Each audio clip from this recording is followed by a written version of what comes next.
China is just days away from celebrating the 100th anniversary of the ruling Chinese Communist Party. It's the longest and biggest political movement the world has ever seen. And China might just use this anniversary as a show of strength. Adrian Brown, our Asia correspondent, joins us live now. Adrian, great to see you. China does use these big political occasions usually to showcase their strength to the world. What's planned here?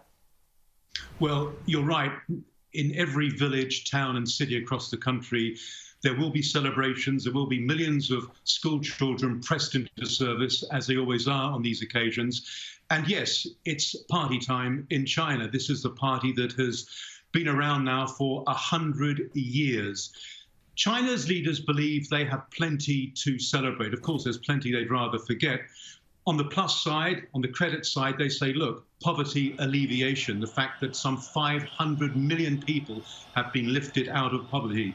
We have a growing middle class. We have China now moving further up the value chain with high-tech companies on a scale and pace that the rest of the world simply is unable to match. I mean, at the G7 summit just a few weeks ago, Joe Biden, the US president, said that it's going to get harder and harder for democracies to compete against China. So what you're going to be seeing in the next few days is a display of China's economic might as well as military might. China has, as we know, Laura, come a long way very quickly. It has traveled, 100,000 miles, 50,000 different ways. I've been covering China now since, 1989. And I remember, in Beijing in June 1989, thinking, perhaps this is the beginning of the end of the Communist Party. What we saw then was the first real threat to the party's survival. But of course, when the party has to be ruthless, it is ruthless. And on that occasion, while it dithered to begin with, eventually the troops moved in. And in spite of that, China continued down a road of economic reform.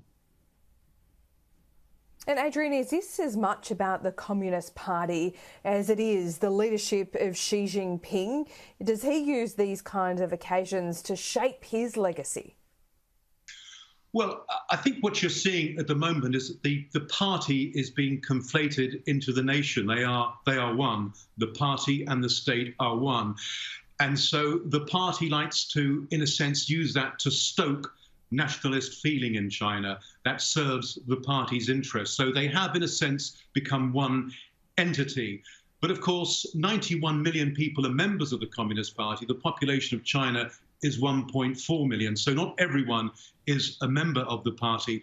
And it's worth remembering, Laura, that the Communist Party is not like a party anywhere else in the world. It is a huge conglomerate. It has tentacles spreading into almost every business and industry in China. And increasingly, those tentacles are spreading into the private sector, especially companies involved in new technologies. And increasingly in China, and we're seeing this more and more now, is it's outsourcing its surveillance and its security to algorithms and artificial intelligence. And that's very prevalent in the western province of Xinjiang, where, of course, there are so many deepening concerns over human rights. 100 years, it's quite a story and quite a legacy indeed. Adrian Brown, as always, thank you for your time.